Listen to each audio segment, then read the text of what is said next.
Welcome guys in this course digital marketing from Creatify. तो guys आज हम सबसे पहले जो फर्स्ट वीडियो में हम बात करेंगे introduction to marketing. Digital marketing से भी पहले हमें ये समझना होगा कि मार्केटिंग होता क्या है, इसके चैनल्स क्या क्या होते हैं। देन उसके बाद आप समझ पाएंगे कि उसको मार्केटिंग को डिजिटली कैसे कन्वर्ट करके डिजिटल मार्केटिंग आप कर सकते हैं। ठीक है, तो सबसे पहले हम मार्केटिंग में समझेंगे मार्केटिंग में होता क्या क्या है, मीनिंग ऑफ मार्केटिंग, डिफरेंस क्या होता है मार्केटिंग और सेलिंग कंसेप्ट में, मार्केटिंग की इम्पोर्टेंस क्या है, ऑब्जेक्टिव्स क्या क्या होते हैं और फंक्शंस क्या होते हैं मार्केटिंग के। तो गाइस सबसे पहले समझ लेते हैं कि मार्केटिंग का मतलब क्या होता है। आपका कोई भी प्रोडक्ट है या फिर आपकी कोई भी सर्विस है, वो आपको मार्केटिंग मार्केटिंग करनी है, उसकी मार्केट में सेल करना है उसको, तो उसको हम मार्केटिंग कहते हैं। तो सबसे पहले आपका जो है प्रोडक्ट या जो भी आपकी सर्विस है सबसे अच्छी होनी चाहिए, तभी आप उसकी जो है मार्केटिंग मार्केट में कर पाएंगे। तो पहले इसमें समझ लेते हैं कंपोनेंट्स क्या क्या होते हैं मार्केटिंग में हमारे। सबसे पहले आता है प्रोड्यूसर, जो कि आपके जो प्रोडक्ट्स हैं या फिर सर्विसेज हैं वो प्रोड्यूस करता है या फिर प्रोवाइड करता है। अगर क्वालिटी आपकी अच्छी होगी तो ऑब्वियसली बात है मार्केटिंग में इतने एफर्ट्स डालने की आपको ज़रूरत नहीं पड़ेगी। वो माउथ टू माउथ इतना ज़्यादा आपका जो ब्रांड है, जो सर्विस है, वो पॉपुलर होती जाएगी। ठीक है, तो प्रोड्यूसर जो आपका है प्रोडक्ट्स और सर्विसेज बनाता है और वो फिर सीधा आपको जाती है कंज्यूमर के पास, और उसका जो मीडियम रहता है वो रहता है मार्केटिंग, हम किस तरीके से उसको मार्केट कर रहे हैं कंज्यूमर के सामने। ठीक है, तो उसके बाद पहले सबसे पहले समझ लेते हैं मीनिंग क्या है मार्केटिंग का अकॉर्डिंग टू डेफिनेशन। तो अमेरिकन मार्केटिंग एसोसिएशन में जो आपके डिफाइन करता है मार्केटिंग को, defines marketing as an organization function and set of processes for creating, communicating and delivering values to customer and for managing customer relationships in ways that benefit the organization and its stakeholder। ठीक है, तो ये इसमें की जो आपका जो इस प्रोसेस में प्रोड्यूसर प्रोड्यूस कर रहा है प्रोडक्ट्स या सर्विसेज को, उसमें जो आपका पूरा कम्युनिकेटिंग क्रिएटिंग हो गया, फिर या क्रिएटिंग हो गया, जो प्रोसेस हो गए, कंज्यूमर को किस वे में वो डिलीवर करता है, किस चैनल के थ्रू डिलीवर करता है, उसको मार्केटिंग कहते हैं। और फ़ायदा किसका होता है एट द लास्ट, प्रोड्यूसर या स्टेक होल्डर का, जो कि कंपनी के होते हैं। ठीक है, तो सबसे पहले जो मार्केटिंग में जो आपका कंपोनेंट है वो है सेलर, द पर्सन और company that is involve in exchanging products और सर्विसेज फॉर मनी। अगर कोई कंपनी या कोई पर्सन अपना जो प्रोडक्ट है बनाता है, उसको क्रिएट करता है सर्विसेज को, और वो किसी के साथ एक्सचेंज करता है कंज्यूमर के साथ फॉर द मनी, पैसों के लिए एक्सचेंज कर रहा है उस चीज़ को, तो सेलर हम उसको कहते हैं। एक काइंड ऑफ ट्रेड होता है between consumer and the producer. उसके बाद बायर, जो कि हमारा जो कंज्यूमर होगा, जो प्रोडक्ट उसको कंज्यूम करता है या फिर उसको ले रहा हो पैसे दे के, जो बायर हमारा हो गया आपका, ये समझ गए। एंड कंज्यूमर जो one who usual actually usage a product और सर्विसेज। तो मैं एक बार इसको भी समझ लेते हैं बायर और कंज्यूमर में डिफरेंस क्या होता है। बायर वो है जो कि आपका पैसा दे रहा है।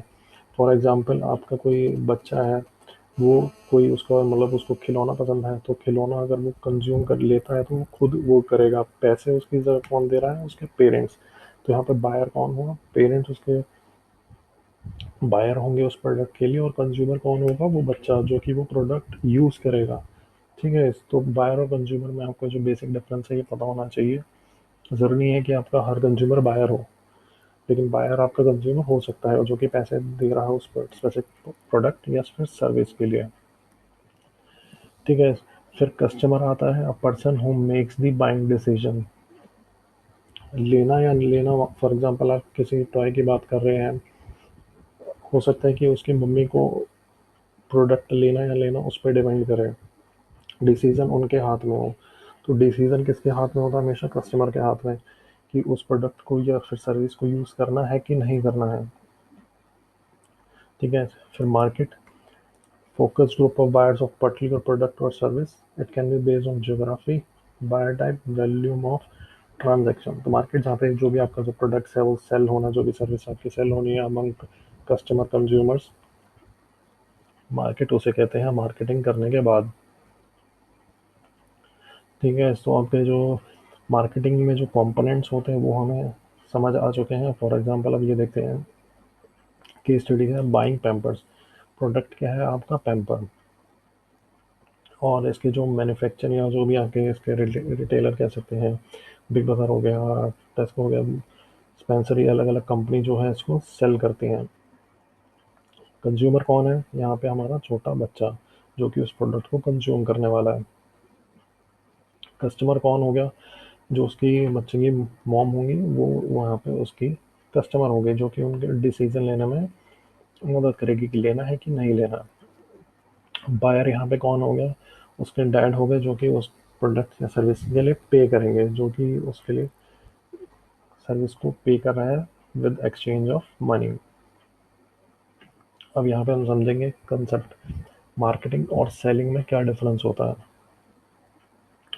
तो जैसे कि आप यहाँ पे देख सकते हैं, स्टार्टिंग पॉइंट यहाँ पे आपका शुरू होता है प्राइमरी फोकस, देन उसके बाद आता है meaning of achieving goals and then desired end. Selling का कंसेप्ट क्या होता है?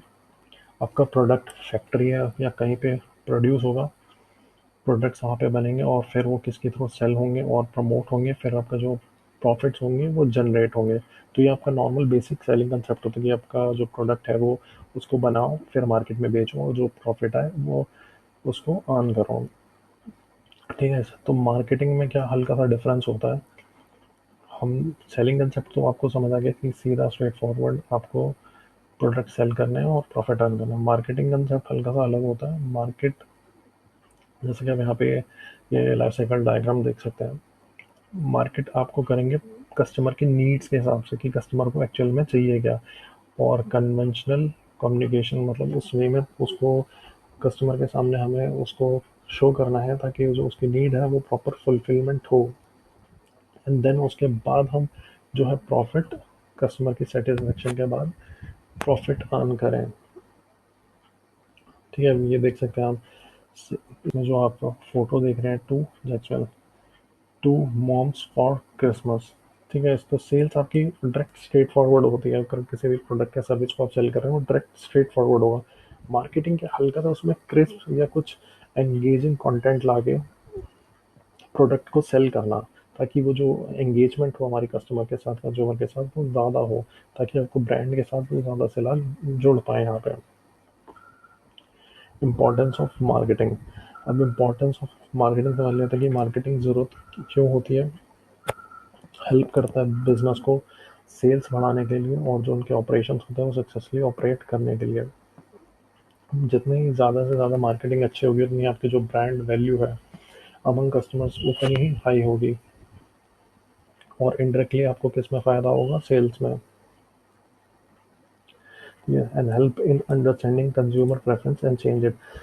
हम मार्केटिंग करके कंज्यूमर की जो प्रेफरेंस है, कस्टमर क्या चाहता है, किस टाइप का प्रोडक्ट चाहता है, किस टाइप की उसको सर्विस अच्छी आ रही है, पसंद आ रही है कि नहीं आ रही है, उसके हिसाब से हम जो अपना प्रोडक्ट है उसको कस्टमाइज करके दोबारा सेल कर सकते हैं कस्टमर को। ठीक है, help in delivering strategies to counter competition.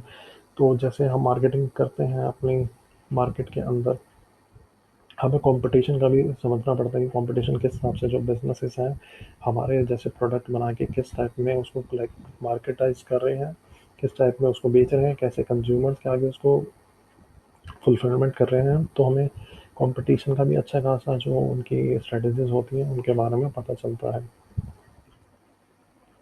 ठीक है, अब ऑब्जेक्टिव समझ लेते हैं। मार्केटिंग के ऑब्जेक्टिव्स क्यों इम्पोर्टेंट है, मार्केटिंग ऑब्जेक्टिव क्या होते हैं उसके। Provide satisfaction to consumer. तो वैसे आपने देखा होगा डोमिनोज वाले जो डोमिनोज ब्रांड है, हमेशा एक फीडबैक फॉर्म या तो आपके कभी कभी फ़ोन पे भी आता है कि आपको कैसा लगा पिज़्ज़ा, उसके लिए रेटिंग प्रोवाइड करें, या फिर आपको फॉर्म कभी कभी रद्द के लिए भी उनके स्टोर पे भरवाते हैं। तो हमें ये पता लगता है कि कस्टमर को जो आपका एक्चुअल प्रोडक्ट है पसंद आ भी रहा है कि नहीं आ रहा। अगर उसमें कुछ चेंजेस है, फीडबैक है, तो वो आप उनसे ले सकते हैं मार्केटिंग के थ्रू। Increase in demand. तो भाई जैसे कि आपको पता है कि डोमिनोज का एक सिंपल सा टैगलाइन होता है, 30 मिनट्स और फ्री। ये इस वे में इसको पोजीशन करते हैं मार्केट के अंदर कि अगर आपको 30 डेज में 30 मिनट्स में आपको पिज़्ज़ा या तो डिलीवर होगा या फिर आपको फ्री ऑफ कॉस्ट प्रोवाइड होगा।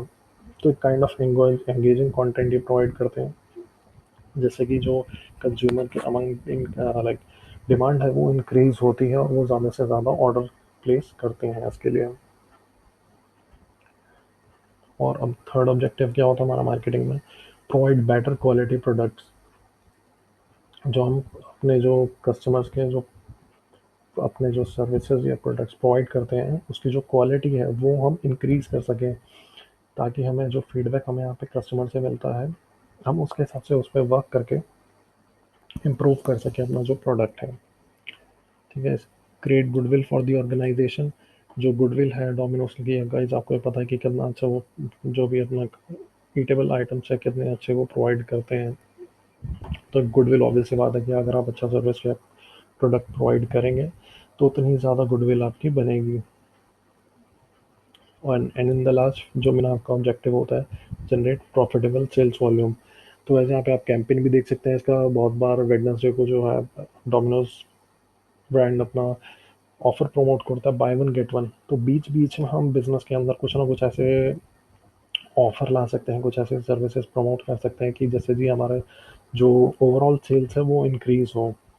छोटे छोटे अपने जो बिजनेस के अंदर है डिस्काउंट या फिर कुछ ऑफर्स प्रोवाइड करके। ठीक है, तो फंक्शन एक बार देख लेते हैं यहाँ पे। मार्केट रिसर्च, मार्केट में किस टाइप के प्रोडक्ट की डिमांड है या किस टाइप की नीड है, उसके अकॉर्डिंगली प्रोडक्ट को सेल करना। प्रोडक्ट प्लानिंग, प्रोडक्ट अपना उसी हिसाब से जो है क्रिएट करना ताकि जो उसकी जो कस्टमर की नीड है वो प्रॉपर सेटिस्फेक्शन उसको मिले। पैकेजिंग भी बहुत इंपॉर्टेंट मैटर करती है आपको, जो भी आप प्रोडक्ट अपना सेल करेंगे उसकी जो पैकेजिंग है, जो फर्स्ट इंप्रेशन है वो पैकेजिंग से ही होता है। तो जितनी ज़्यादा अच्छी पैकेजिंग होगी उतनी ही ज़्यादा आपकी सेल भी होगी। Standardisation and grading. तो गाइस आपने जैसे देखा होगा कि कुछ जो प्रोडक्ट्स हैं बहुत ही मतलब उनकी जो क्वालिटी है मेंटेन रहती है, कभी डिग्रेड नहीं होती। तो आपको भी अपने बिजनेस में हमेशा ऐसे ही रखना, कोई भी आप सर्विसेज प्रोडक्ट प्रोवाइड करेंगे उसकी जो क्वालिटी है स्टैंडर्ड पे बनाए रखें। ब्रांडिंग है, जैसे कि आप यहाँ पे दो लोगो देख सकते हैं, KFC का है, एक मैकडोनल्ड्स का है। तो आपको अपने जो बिजनेस है या फिर आपकी जो सर्विस है, जो भी आपका प्रोडक्ट है, आपको ऐसे पोजीशन करना मार्केट में कि उसकी जो गुडविल जो ब्रांडिंग है वो ज़्यादा से ज़्यादा हो, लोग आपके जो ब्रांड को ट्रस्ट करें और ज़्यादा से ज़्यादा जो आपके प्रोडक्ट का सर्विसेज है उसको कंज्यूम करें। फिर बात आती है गाइस प्राइसिंग की। तो जितने भी आपकी मैन्युफैक्चरिंग कॉस्ट हो गई, मार्केटिंग कॉस्ट हो गई, जितने भी आपकी एक्स्ट्रा कॉस्ट होंगी उसके बाद जो आपको प्रॉफिट होगा तो वो भी आपको देखना है कि आपको कितना प्रॉफिट उसमें हो रहा है कि नहीं हो रहा। प्राइसिंग उसी हिसाब से आपको सेट करनी है according to the competition also. फिर बात आती है यहाँ पे प्रमोशन की। जितना भी आपका जो भी प्रोडक्ट क्रिएट करेंगे, सर्विसेज क्रिएट करेंगे, उसका किस हिसाब से आप प्रमोट करेंगे उसको, या फिर ऑफलाइन मार्केटिंग या फिर ऑनलाइन मार्केटिंग, सोशल मार्केटिंग के थ्रू। फिर बात आती है डिस्ट्रीब्यूशन की, कि जो भी आपने जो प्रोडक्ट बनाया है उसको डिस्ट्रीब्यूट करना मार्केट के अंदर, ताकि जो उसकी सेल्स है वो ज़्यादा से ज़्यादा इंक्रीज हो। जितने ज़्यादा डिस्ट्रीब्यूटर्स होंगे आपके प्रोडक्ट के उतना ही ज़्यादा आपका प्रोडक्ट बिकेगा, ऑब्वियस सी बात है। And then selling, the activity of trying to bring a buyer to a point where he exchanges money for seller's good and services. Selling as फिर वही आपका हो गया कि किस तरीके से आप उसको मार्केट कर रहे हैं, अपने जो प्रोडक्ट है उसको किस तरह से मार्केट कर रहे हैं सेल करने के लिए, ताकि आपकी जो लाइक सेल्स है वो इंक्रीज हो, उसको हम सेलिंग में कन्वर्ट करेंगे। फिर बात आती है रिटेंशन की। जो भी आपने कस्टमर्स आपने बनाए हैं प्रोडक्ट के या सर्विसेज के, और वो आप चाहते होंगे कि वो बार बार आपसे सर्विसेज लें, तो उनको रिटेन करना बहुत ज़्यादा इंपॉर्टेंट होता है, ताकि उनको कुछ ऑफर्स या डिस्काउंट देके दोबारा हम वापस बिजनेस में बुला सकें, जिससे कि इनडायरेक्टली आपकी सेल्स और इंक्रीज होगी। ठीक है गाइस, तो ये आपका जो बेसिक्स ऑफ मार्केटिंग था वो हमने समझ लिया कि मार्केटिंग में होता क्या है, क्या क्या कंपोनेंट्स होते हैं। नेक्स्ट वीडियो में हम डिस्कस करेंगे कि जो आपका कोर्स है डिजिटल मार्केटिंग का, इसमें कैसे आप ऑनलाइन चैनल्स के थ्रू अपने प्रोडक्ट को मार्केट कर सकते हो ऑनलाइन डिजिटली। ठीक है गाइस, तो मिलते हैं नेक्स्ट वीडियो में। Thank you.